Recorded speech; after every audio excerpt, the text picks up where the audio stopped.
Deep within the cobalt embrace of the Aegean Sea, a magnificent ghost ship silently guards its ultimate, unsettling truth, a mystery still hotly debated. Her colossal hull, a silent testament to a bygone era of engineering marvels, lies broken yet defiant on the deep sea floor. This leviathan, sister to an infamous legend, succumbed not to an iceberg, but to an enigmatic force still hotly contested by history. Born from the same grand blueprints as the Titanic, the HMHS Britannic represented a peak of maritime ambition and perceived invincibility. She was designed with enhanced safety features, lessons painfully learned from her predecessor's tragic fate just 4 years prior. Instead of luxury passenger voyages, however, the First World War transformed her into a vast, pristine hospital ship, serving humanity. Her gleaming white hull, adorned with red crosses, signaled a mission of mercy across dangerous, war-torn European waters. November 21st, 1916, dawned clear and calm over the Kea Channel, an ordinary morning for the 1,065 souls aboard. Suddenly, at 8:12 a.m., a tremendous explosion ripped through the ship's starboard bow, shaking the colossal vessel violently. Water immediately flooded the forward compartments with horrifying speed, an unimaginable torrent cascading through the lower decks. Captain Bartlett, stunned but resolute, quickly attempted to beach his stricken giant on the nearby island of Kea's sandy shores. However, the ship's rapid list and unstoppable ingress of water rendered his desperate maneuver tragically ineffective against the ocean's pull. Within just 55 minutes, less than an hour, the magnificent Britannic rolled onto her side and vanished beneath the waves forever. This catastrophic event claimed 30 lives, primarily from lifeboats launched prematurely into still-spinning propellers during the frantic evacuation. Unlike Titanic's massive death toll, the Britannic's loss of life seemed remarkably contained, yet the mystery of her demise persisted. Was it a German torpedo, an act of calculated wartime aggression in a contested shipping lane, sinking a hospital ship? Or perhaps a hidden mine, an unseen predator lurking silently beneath the surface, waiting for its unsuspecting prey? The official inquiry, conducted under the immense pressures of wartime secrecy, ultimately concluded the ship struck a mine. Yet, whispers and dissenting opinions immediately arose, questioning this verdict and suggesting alternative, darker explanations for the sinking. Naval reports indicated no torpedo sightings, nor any U-boat activity confirmed in the immediate vicinity at that precise moment. Eyewitness accounts from survivors described a single violent detonation, not the distinct double explosion often associated with torpedoes. This ambiguity fueled decades of historical debate, a quiet battle fought in archives and academic papers across the globe.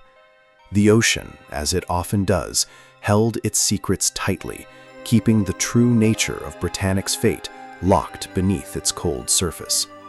For nearly 60 years, the colossal wreck remained undisturbed, a forgotten ghost ship waiting patiently for discovery in the deep. Then, in 1975, the legendary oceanographer Jacques Cousteau and his team finally located the Britannic, a breathtaking sight. Lying on her starboard side in 400 feet of water, the sheer scale and preservation of the wreck astounded the world. Cousteau's initial dives revealed extensive damage to the forward compartments, confirming a massive external impact to the hull. The nature of this damage, however, still left room for interpretation, reigniting the contentious mine versus torpedo arguments. Subsequent expeditions, equipped with increasingly advanced technology, began to unlock more precise details from the sunken giant. High-resolution sonar and remote-operated vehicles meticulously mapped the impact zone with unprecedented clarity and scientific rigor. They documented the mangled hull plating, ripped and twisted outward, indicative of a powerful external force pushing inward. Crucially, photographs revealed specific evidence consistent with a large mine explosion rather than a torpedo's more concentrated blast. Experts noted the damage was broad and widespread, affecting several watertight compartments simultaneously, a mine's signature impact. Furthermore, historical records confirmed a German minefield had been laid by U-73 in the Kia Channel just weeks before. This clandestine operation aimed to disrupt Allied shipping lanes, transforming a seemingly calm sea into a treacherous death trap. The mine theory gained significant traction, supported by compelling archaeological evidence gathered from the ship's silent resting place. Yet, some historians and maritime enthusiasts remained unconvinced, pointing to other factors that might have sealed the Britannic's doom. Could internal structural weaknesses, perhaps exacerbated by wartime modifications, have played a role in the rapid sinking? The design changes, intended to make her safer than Titanic, ironically created new vulnerabilities in her internal bulkheads. Her massive boiler rooms, now hospital wards, meant crucial watertight doors could not be effectively sealed during the crisis. This fatal flaw allowed water to cascade past bulkheads, compromising compartments that should have remained watertight during the flooding. Moreover, a critical human element contributed to the disaster's rapid progression: open portholes along the lower decks.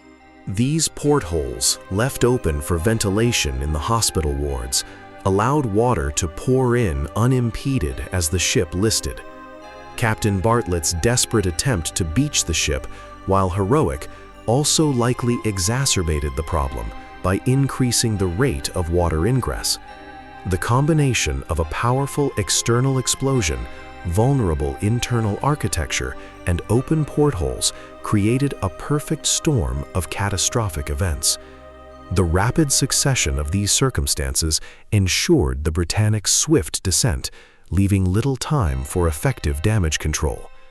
The ongoing debate encapsulates the inherent difficulty in reconstructing historical maritime disasters from fragmented evidence and shifting perspectives.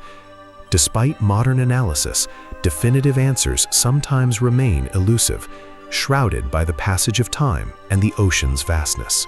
Every rivet, every torn plate on the Britannic's wreck tells a silent story, but piecing them together requires careful, unbiased interpretation. The precise type of mine, likely a German UC-class mine layers deployment, seems the most scientifically plausible explanation today. Its destructive power, combined with the ship's specific vulnerabilities, created an unstoppable chain reaction of flooding and structural failure. Yet, the human imagination often gravitates towards grander narratives, darker intentions, or even conspiracy where simple accidents might suffice. Could some unseen element, a rogue torpedo perhaps, have truly struck the ship without being witnessed or reported by anyone? The very idea that a hospital ship, a vessel of mercy, could be deliberately targeted raises uncomfortable questions about wartime conduct.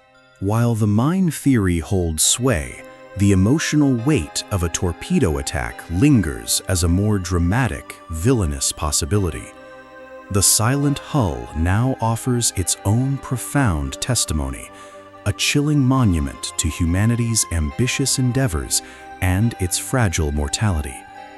Divers exploring her ghostly corridors report an almost eerie stillness, a sense of suspended time within the cold depths.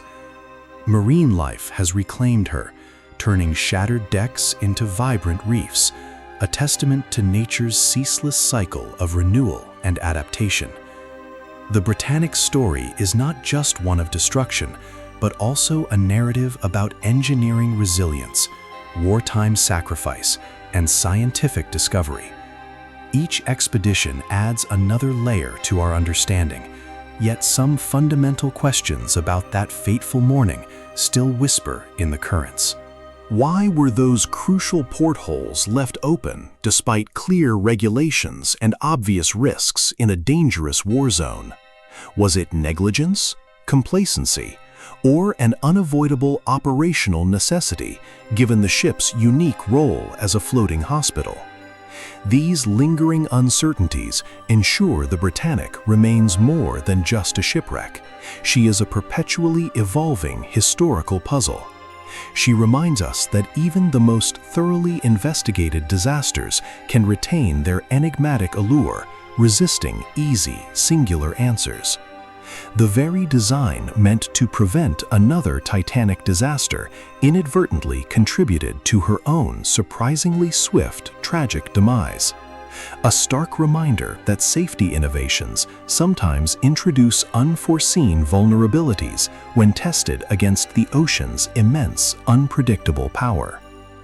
The Britannic's fate, therefore, becomes a haunting paradox. Safer, yet paradoxically more susceptible to an unexpected, swift end. Her resting place, 400 feet below, continues to challenge our assumptions, offering silent, unsettling questions about fate and human ingenuity. What if Captain Bartlett's desperate beaching attempt had actually succeeded in saving his mighty ship that fateful morning? What if those critical portholes had remained securely fastened, sealing off the flood and potentially averting disaster entirely? We are left not with a simple answer, but with the profound weight of what-ifs, echoing across a century of historical debate. The Britannic silently asserts that the deep ocean holds more than just wrecks. It holds the eternal, unresolved mysteries of human history.